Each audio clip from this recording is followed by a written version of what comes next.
In the windswept reaches of Hartland, a remote parish in North Devon, where rugged cliffs loom over the Bristol Channel and ancient lanes twist through fields of gorse and bracken, there lies Docton Bridge, a modest stone crossing over a narrow stream, its arches weathered by centuries of rain and shadow. By day, it's a quiet waypoint for shepherds and ramblers. By night, it harbours a spectral legend, a belief held firm until at least 1900 that the ghost of a calf appears to those who dare approach after dark. So strong was this conviction that villagers shunned the bridge under moonlight, their fear a whispered thread in Hartland's tapestry, a haunting tide to a tale of loss and mystery, echoing through the parish's quiet lanes. The story begins in the early 18th century, during the reign of Queen Anne, when Hartland was a scattering of fishermen's huts and farmsteads, its folk bound to the rhythms of sea and soil.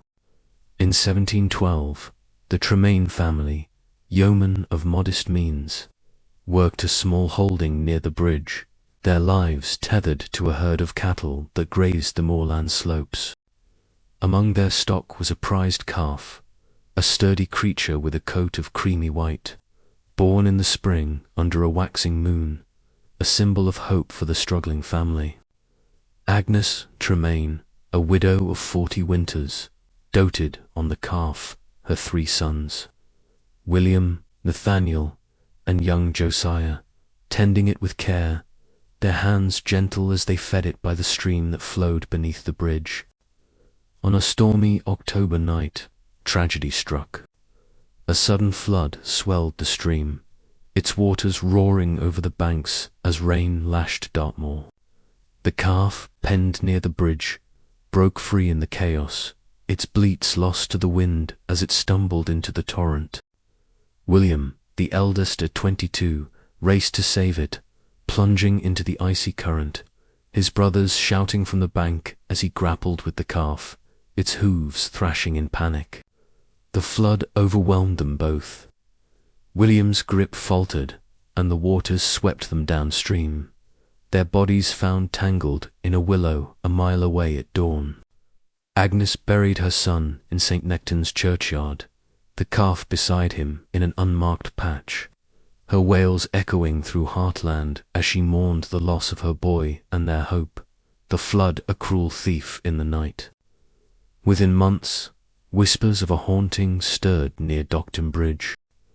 On moonless nights, shepherds crossing at dusk reported seeing a spectral calf, its coat a ghostly white, its form shimmering like mist, standing on the bridge or wading in the stream below, its bleats a faint echo on the wind before it vanished into the dark.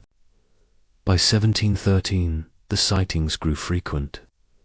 Always after dusk, always near the bridge, its presence tied to the flood that claimed it and William, a spirit bound by the suddenness of their end. Villagers began to shun the crossing after nightfall, their lanterns dim as they took longer paths to avoid the calf's mournful gaze, fear weaving the tale into Hartland's lore. In 1756, a fisherman named Jasper Pettenfound, returning from Hartland Quay at midnight, saw the calf ghost on Docton Bridge, its white form glowing faintly, its head lowered as if grazing, before it vanished mid-step, leaving Jasper trembling as he recounted his tale at the inn, his voice quaking with dread. In 1823, a shepherdess named Lydia Vowler, tending her flock near the bridge at dusk, heard a calf's bleat and saw its spectral shape wading in the stream, its coat shimmering as it looked toward her with hollow eyes, fading after a moment into the twilight. Lydia's story spread, her flock scattering in her haste to flee, and villagers whispered that the calf sought William, its companion in death, its spirit a restless echo of that stormy night. By the 19th century, the calf ghost of Docton Bridge was a fixture of Hartland's tales. Its hauntings a caution: don't cross after dark, lest you meet the spectral beast. In 1879, a curate named Ezekiel Langdon, newly appointed to St. Nectan's, stood watch at the bridge on an October evening, the believed anniversary of the flood, hoping to dispel the legend with prayer. At midnight, the calf appeared, its white form glowing on the bridge, its bleats faint but piercing, standing still as if waiting, then vanishing into the stream as the wind sighed through the arches.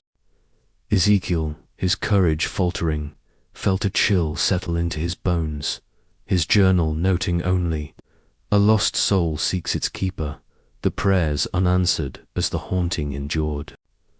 The belief held strong until at least 1900, when Hartland's folk still avoided Docton Bridge after dusk. Lanterns were doused, paths rerouted, the calf's ghost a spectral guardian of its tragic tale.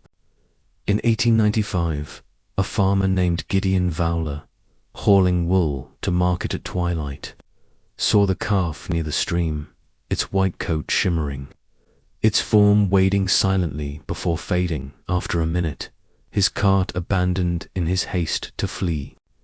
The sighting cemented the legend, though as the 20th century dawned, modernity crept into Hartland, electric lights dimmed the moor's shadows, and fewer folk clung to the old fears, the calf's appearances growing rarer as disbelief softened the parish's dread.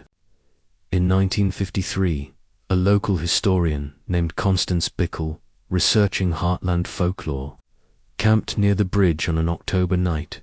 She heard a faint bleat at midnight and glimpsed the calf ghost on the bridge, its white form glowing softly, standing for a moment before vanishing into the stream, the air heavy with a scent of wet earth and sorrow.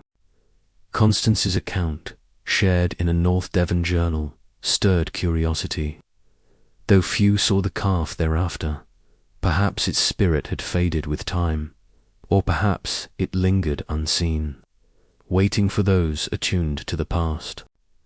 In 1979, a rambler named Reuben Tink, crossing at dusk, heard a calf's bleat and felt a chill near the bridge, though no figure appeared. The echo of its call lingered in his ears, a whisper of Hartland's haunted history. Today, Docton Bridge stands as it always has, near Hartland, a stone crossing for walkers, its stream a quiet ripple beneath the arches. The calf ghost remains a faded legend, its sightings rare since 1900, though on stormy nights in October, some claim to hear a faint bleat or glimpse a white form near the water, an echo of the calf lost to the flood, bound to the bridge where William died trying to save it. In Hartland, where the moor's secrets cling close, the haunting endures, a spectral calf, its white coat shimmering in the dark, a testament to a mother's loss and a brother's sacrifice, forever tied to Docton Bridge's shadowed stones. Many thanks for treading this tale's dark path. If its chill gripped you, follow, subscribe, and comment below.